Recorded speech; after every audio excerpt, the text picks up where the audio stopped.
Medieval weapons are fascinating. They pose so many questions about the world in which they were used. How were they made? How do you fight with them? What are they capable of? And most of all, what did they mean to the people who used them? To our medieval ancestors, weapons were of immense personal value. They were treasures, often of great beauty, and the companions of a man in his most desperate hour of need. In this episode, I'm going to explore the weapon perhaps most associated with the medieval period, the sword.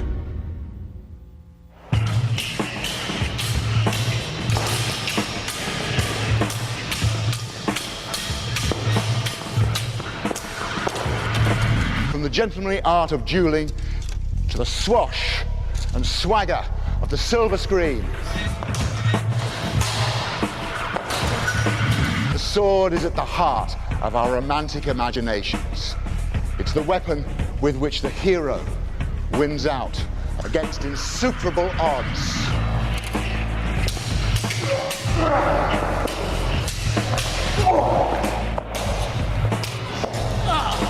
It is the weapon that gives the hope that skill can triumph over brute force.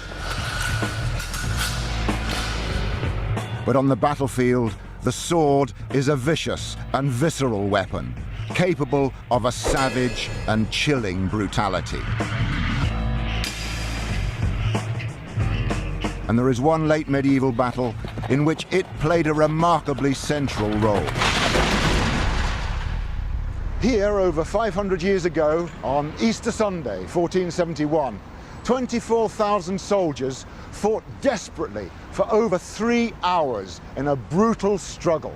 It was the Battle of Barnet, and much of the fighting was close quarter, hand-to-hand combat, and the sword was a principal weapon. Then, Barnet was just a village 11 miles north of London. But the battle there marked a turning point in the Wars of the Roses and saw the death of the most powerful man in England. Although firmly in the age when most battles were decided by gunpowder and arrow storms, at Barnet the men had to fall back on the age-old skills of fighting with the sword. And here we have a typical sword of the period. It's double-edged, fairly rigid, and it has a sharp point. It's the sort of sword that can be used both for the cut and for the thrust. It's got a pommel at one end. This is a weight. It counterbalances the sword. It helps it get over that initial inertia, so the sword can be wielded with fluidity and speed. Now, swords like this were in general use both by cavalry and infantry. But at Barnet, there was another type of sword prevalent on the battlefield. It was the long sword. It's the king of swords. This is a sword which has tremendous power and versatility in the frenzy of close-quarter combat. And the most important thing about any sword is the blade. And it seems straightforward, but actually it's a very sophisticated piece of technology. The steel must be hard enough so that it will take an edge. But if it's too hard, it'll be brittle and break. And swords did break, and that's the last thing you need in battle, is for your sword to break. So you need a good quality sword that also has flexibility, pliability. It must be a spring. It must be tempered, just so. To explore the way swords would have been used in a conflict like Barnet, I've brought 10 students along for a crash course in 15th century techniques. Similar schools existed throughout the Middle Ages, teaching fighting methods essential for survival on the battlefield. Good morning, guys. This is called the long sword, sometimes called the hand-and-a-half sword or the bastard sword, but we're going to call it the long sword. First thing you need to get a look at is the sort of guards you might take. So if you want to each take a sword, you'll see they're wooden, but actually that's completely authentic. They were known as wasters. First position I want you to take is called the plough. We begin with basic stances, known as guards. These provide the most efficient positions from which attacks can both be launched and defended. Then what I can do is set it aside, so I set it aside with a beat. Precision is the key word. Really use the fulcrum of the hilt and cut down from the roof and go into ox. Again, from ox. Obviously we can thrust. Don't take it too wide because you become exposed. Take it very tight. When you're fighting in a battle, it's happening 360 degrees around you. It's just not front on.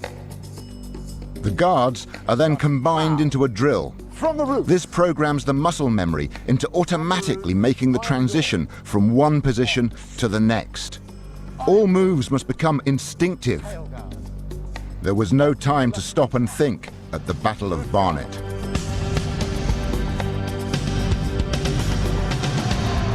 The Wars of the Roses lasted on and off for 30 years, though there were less than 12 weeks of actual fighting. This mafia-like struggle saw mighty barons allied to the houses of York and Lancaster fighting to control the crown. Chief among them was Richard Neville, Earl of Warwick, known as the Kingmaker. His vast landowning wealth, centered on Warwick Castle, made him the most powerful man in the land. He sided with this man, Edward of York, and deposed the Lancastrian king, Henry VI. Warwick was the driving force behind the coup. But 9 years into Edward's reign, Warwick, who had quarrelled with him, raised an army and drove him into exile. Warwick had changed sides. He was now a Lancastrian. And so here we begin the second phase of the Wars of the Roses. And this is where we are now. Edward has come back. In 1471, he comes back with a great invasion force to reclaim his crown. And now both armies are mustering their forces in the Midlands, each waiting for the other to make the first move. It's a cat and mouse game. But Edward takes the initiative. Edward decides to strike for London. 6 days later, he enters the capital in triumph and is crowned once more. Warwick follows. He reaches Dunstable on Good Friday, where he learns the capital is lost. By the next morning, he's half a mile north of Barnet and commands his army to take up positions on a ridge of high ground. And here they wait for the onset of a battle that will decide the fate of both Edward and Warwick. Okay, so now let's put some of those guards into action. At the sword school, the students are getting to grips with basic techniques. I'm going to step back, setting aside.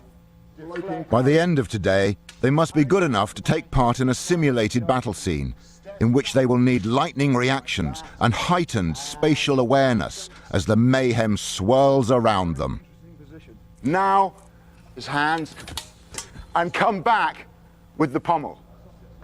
There is a danger to it, but as long as you maintain eye contact with your partner in terms of the training, then you always know what's coming next.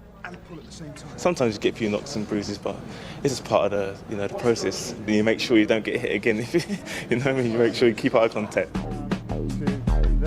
The end move's a bit tricky. I've got a feeling I'm going to get smacked in the face with this at some point today. Get rid of your sword, and you must catch that. Yes. I will. Warwick's soldiers, waiting on the ridge at Barnet, little realised that skill with the sword would soon determine their fate.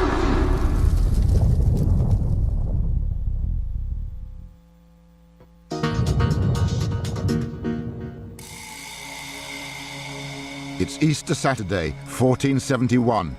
The sword is about to take centre stage in one of the most critical battles of the Wars of the Roses.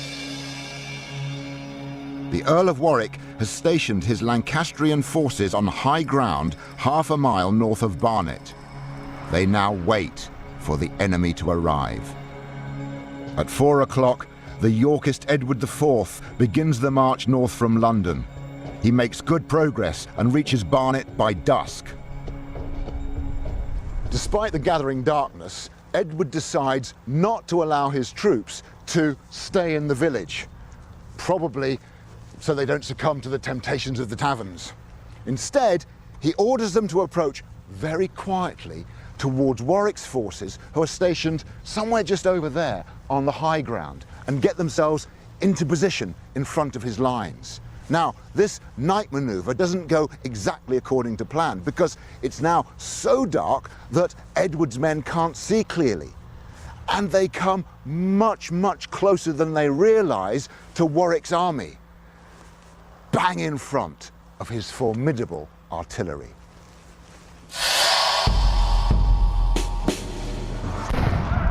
Cannon had been a common sight on the battlefield for over a century, and Warwick is an enthusiastic user of it. Today, his artillery considerably outnumbers Edward's. So why were swords still being carried in the age of the gun? In part, it was because of the sword's iconic status, a legacy from its past.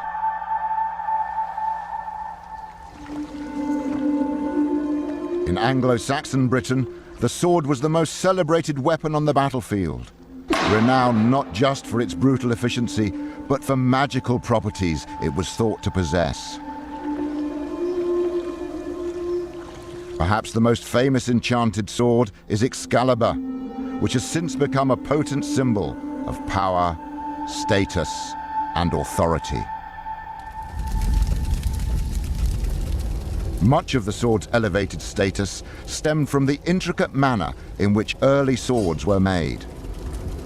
Swordsmith Hector Cole is going to make us an Anglo-Saxon sword, revealing the secrets of ancient techniques. Techniques which ensured the blade embodied the key qualities of toughness and flexibility.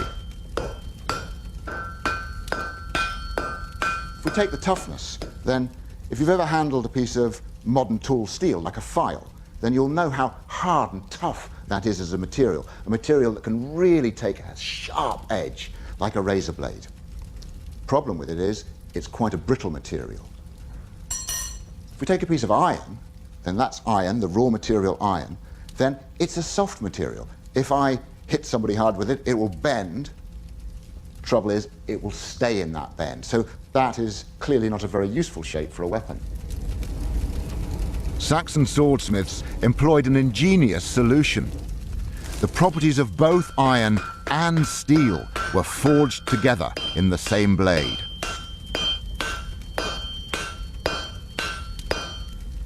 The Saxon steel was totally unpredictable. You couldn't guarantee whether it was going to have a lot of carbon in it or very little carbon in it. So, by putting the two together, you equaled out those insurance policy. That's it. Alternate bars of iron and steel are arranged in a bundle, then welded together. This bar is then twisted into a spiral, and these spirals, when reheated and flattened, form the flexible central core of the blade. Steel cutting edges are welded separately to the central core. The whole process is extremely time-consuming, and our sword takes Hector several weeks.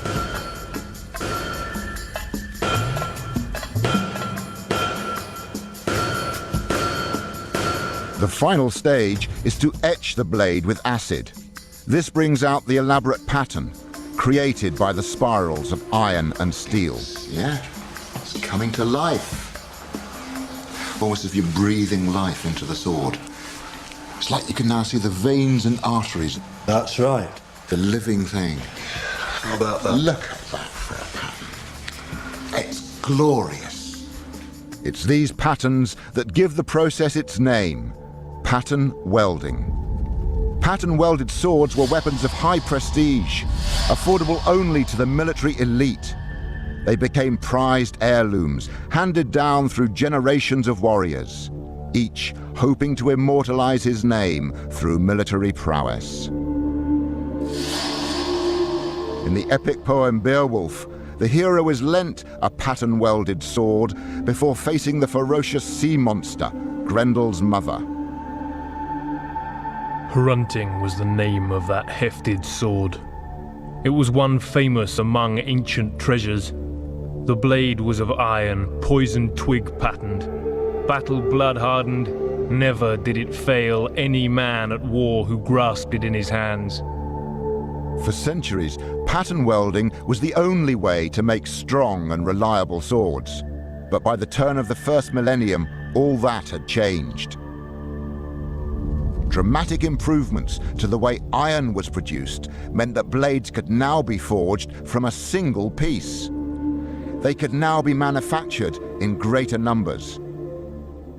By the time of the Norman conquest in 1066, swords were a general issue weapon, routinely taken into battle. Yet the legacy of their Anglo-Saxon past lived on. The power of the sword remained, no longer the ultimate symbol of the Saxon warrior, but instead of the medieval knight. And to all the ancient traditions of power, status, and authority was added the final touch of Christian sanctity. In the Crusades, knights and warrior monks like the Knights Templar were exhorted by the Pope to turn their swords on the enemies of Christ, with the promise that their past sins would be forgiven. By the Battle of Barnet in 1471, although increasingly commonplace, swords retained their status above other weapons, their prestige and symbolism undiminished. Housed in the Kelvingrove Museum in Glasgow is an exceptionally fine sword. Though dating to the century before Barnet, it is similar to the longswords of Warwick and Edward's men. This is probably my favourite sword in the world. It's from about 1370, it's probably Italian. And, I mean, I've handled literally dozens of medieval swords originals in museums and private collections, but nothing gives me quite the same thrill as handling this one. It's in the most extraordinary state of preservation.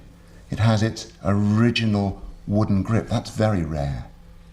And it has this feature here. It's called a rain guard. What it's for protecting the blade when the sword is in the scabbard, protecting it from moisture or rust. It tells us that somebody really cared about this sword. It was a prized and valued personal possession.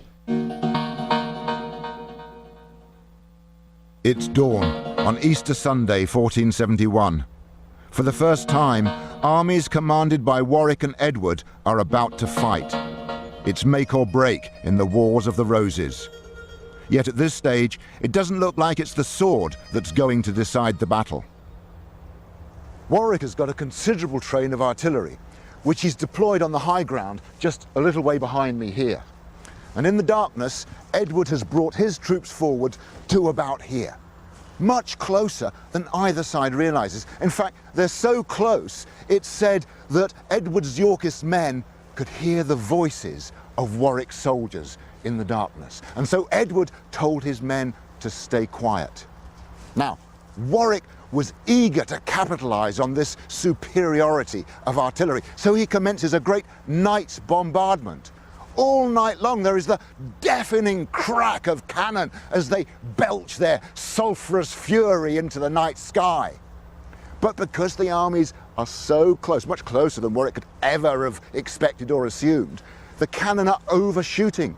So Edward, not wanting him to realize his mistake, tells his men, stay quiet, hold your breath, remain silent. And that they do all night. And the Yorkist soldiers are unharmed. Warwick's plan was further confounded as a heavy, impenetrable mist began to form. This was to have a major impact on the battle to come. The gunpowder smoke from the continuous artillery fire condensed with the mist to create a thick fog, like the pea soupers that Londoners were later to experience in the industrial age. Most knights dismounted to fight on foot, and both longbows and guns were virtually redundant, as no one could see who they were shooting at.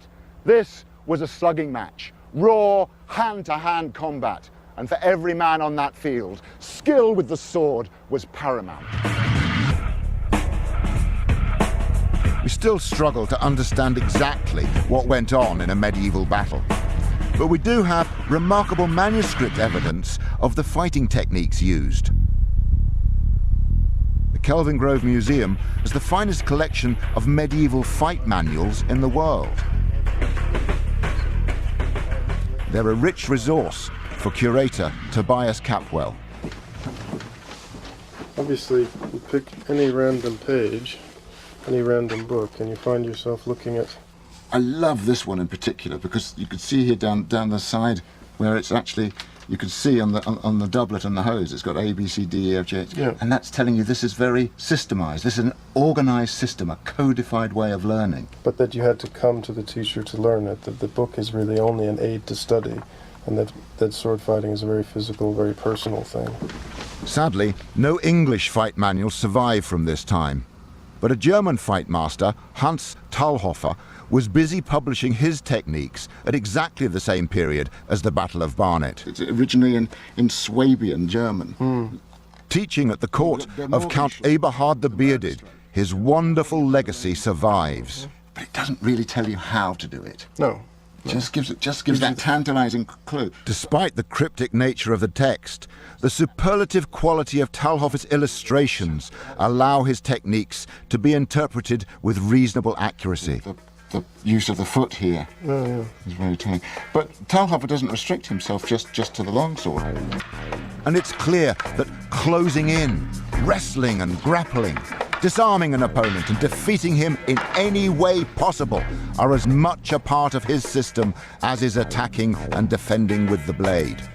So you may think that having been disarmed of my sword, I'm pretty helpless now. But again, if we look at Talhofer, if we look at the pictures, you can see he gives lots of remedies for a man without a weapon to defeat a man with a weapon. So if my cello were to thrust at my face, for instance, I can simply sidestep, use my forearm to block on his forearms. Just push his sword away, come down, get my shoulder on his waist, and hug. And then we've got rid of him. Everybody game to have a go at that?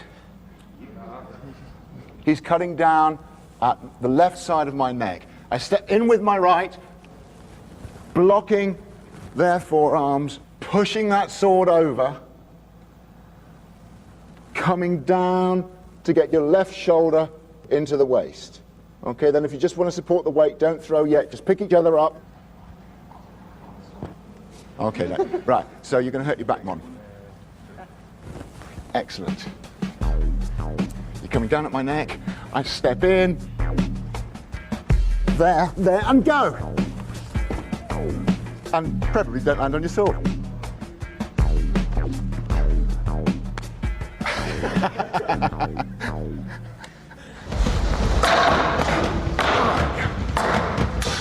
Many of the soldiers at the Battle of Barnet were also equipped with plate armor, which can turn a blade or stop a point.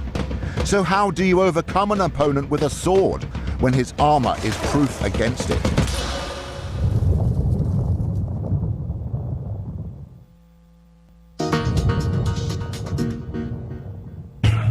Easter Sunday, 1471, and the Battle of Barnet is underway.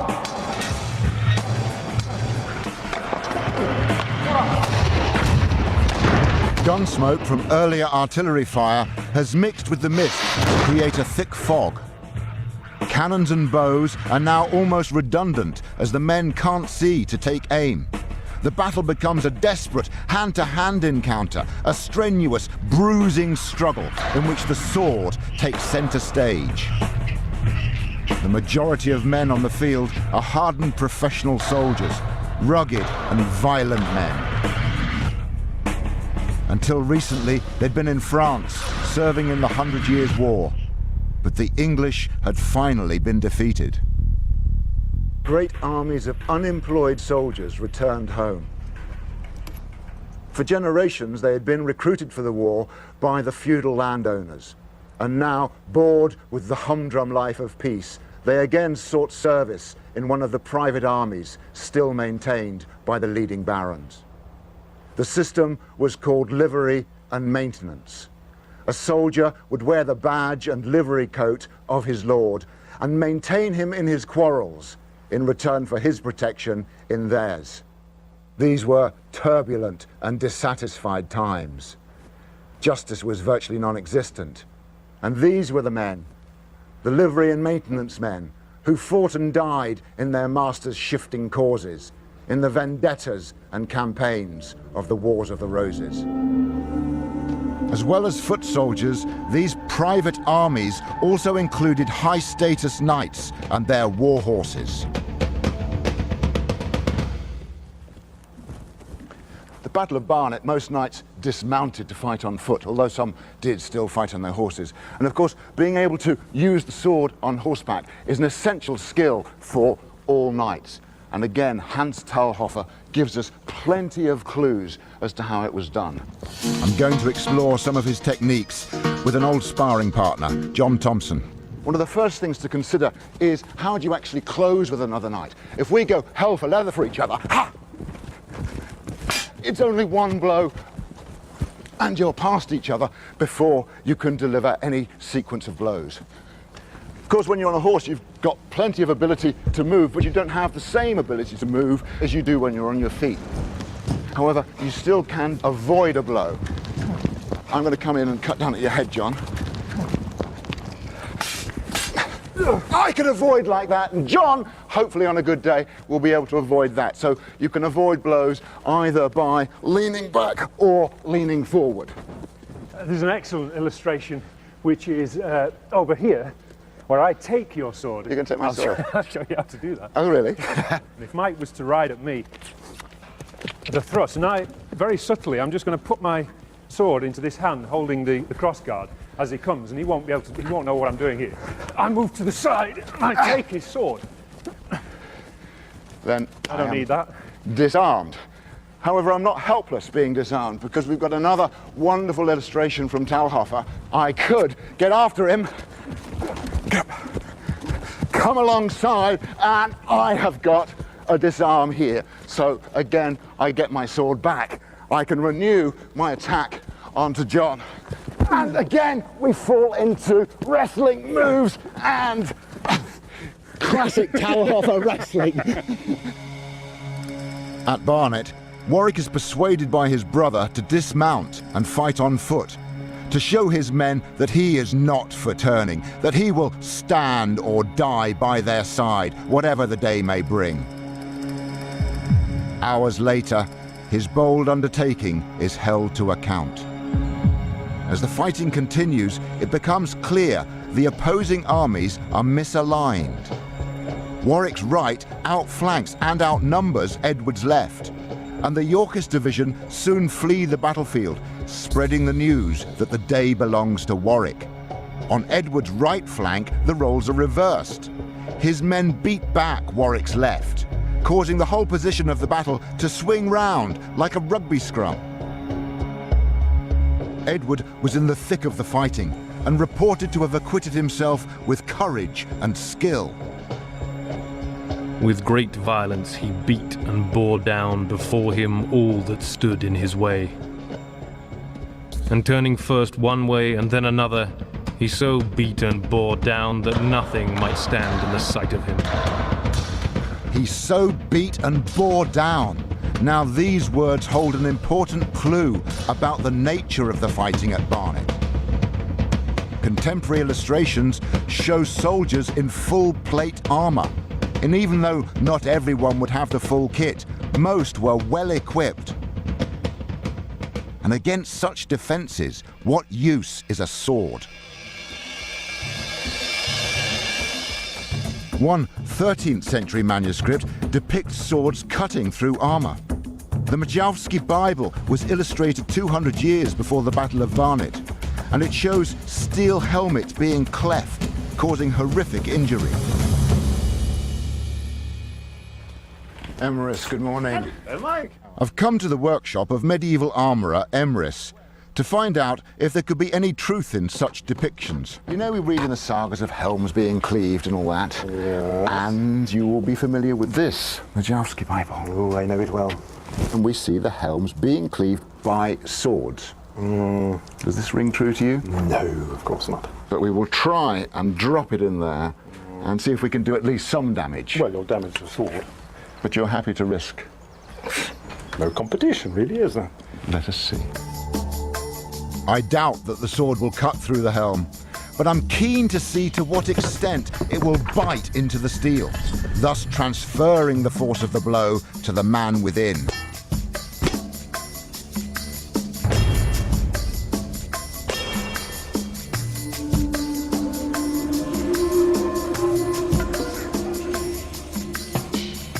It's made. It's bitten into the metal. The injuries shown in the Majewski Bible seem far-fetched, but such a blow is likely to have left the man dazed and concussed. And that was very much the function of the sword at Barnet. Sharp enough to bite into metal and heavy enough for blows to be felt through the armour. It was at the very least a powerful bludgeoning tool.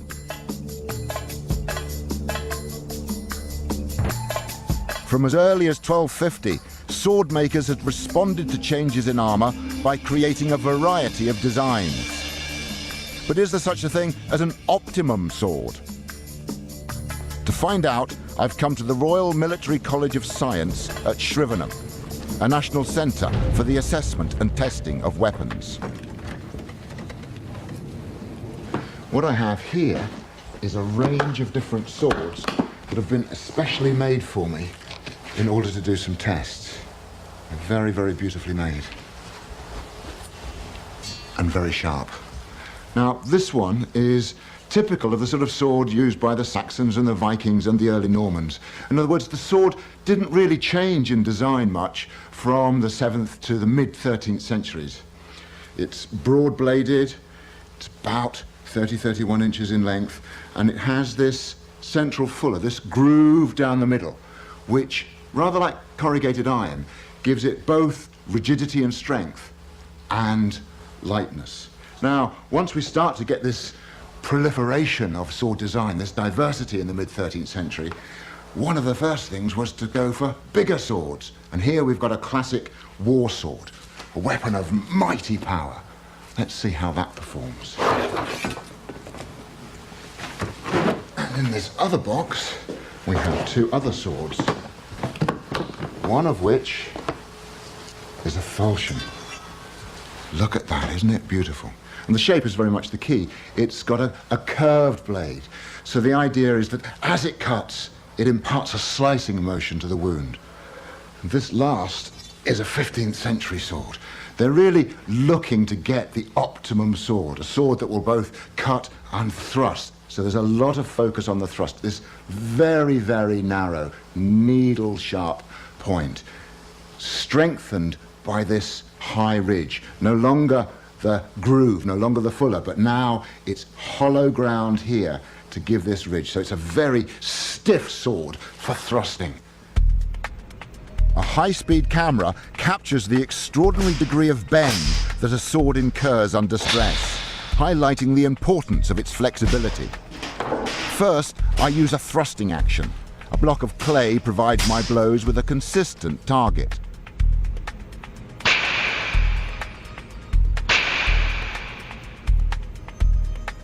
Next, I see how my four swords perform using a cutting action.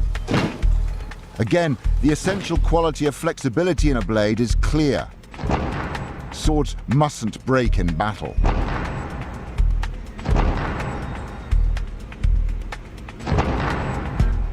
Swords weren't designed to attack clay. They were designed to attack and mutilate the human body. They were designed to attack and defeat armor. But what the clay gave us was a consistent material so we could measure the relative properties of these different blade designs. And what is clear is that the war sword is better both at the cut and at the thrust. Pretty much as we'd expect. It's a heavier iron bar. I can give a more powerful cut. I can deliver a more powerful thrust. But very close to that was the falchion in the cut. Again, pretty much as I expected. Because of its purpose-built curved blade and its weighted head, it gave a cut nearly as deep as the war sword. Rather surprisingly, the early Norman-Saxon type sword and the late 15th century sword were pretty similar, almost identical in the thrust. That is surprising because this one has a rounded point and this one has a very sharp needle point. They also performed fairly similarly in the cut. So we have two swords here separated by 500 years, and they're performing in pretty much the same way. And I think that's what I've learned from this. People were looking for solutions. They were looking for new designs, new ways to defeat armor. Craftsmen were experimenting. But ultimately, a sword is an iron bar with a sharp edge and a point, and it's going to behave in a very similar way. Marcello does a couple of jabs for my face, but it's not only the edge and the point that do the work. As well as wrestling and disarming techniques, Talhofer shows us how to use the whole sword as a weapon. This is no-holds-barred fighting. Now I can swing the crossguard over for his head, what Talhofer calls the murder stroke. Pull his sword out of his hand, go for his face with my pommel. However, I have now made myself vulnerable, because there's something else you can do with the sword. You can use the crossguard as a hook. The students now have a repertoire of techniques. The next step is to get them all fighting at once in the confusion of a battle scene. I think when you're in the middle of these battles, I think, yeah, it could be quite frightening. Obviously, us doing it, it's been choreographed and we kind of know what we're going to be doing, but there's still that sense of danger and there's still swords. At the moment, there's only about 10 of us in here. If you imagine thousands of people on a battlefield, it must have been crazy and very scary indeed. You're having swords come in at all angles. At the moment, we're just having them come in sort of with just one partner. But if you imagine, say you're fighting someone there, you're going to have about 3 people coming from behind you. So yeah, I can imagine it probably is quite scary.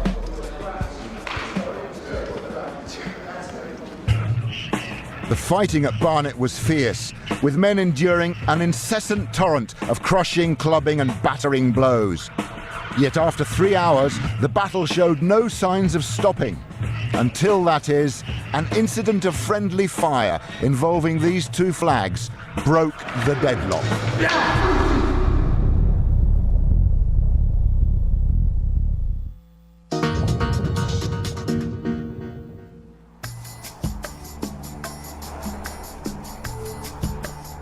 530 years ago, the fighting at Barnet was well underway. It was hand-to-hand combat, an arduous, grunting labour of battle in which the sword was the most prominent weapon. Many of the soldiers were fighting in plate armour. But how difficult is this? And how long could a soldier last? One of my sword school students has volunteered to find out. Lockhart's going to fight continuously against 3 adversaries. The clock stops when he becomes so tired he can no longer defend himself. In battle, he would then be a dead man. Here's your sword. Here's your first opponent. Stand by for my word. I'm going to be timing this. And go!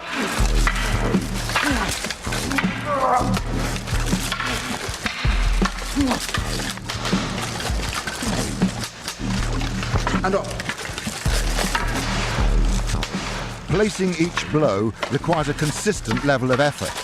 It's an experience similar to being in a boxing ring. But while a round lasts 3 minutes, the Battle of Barnet lasted for at least 3 hours.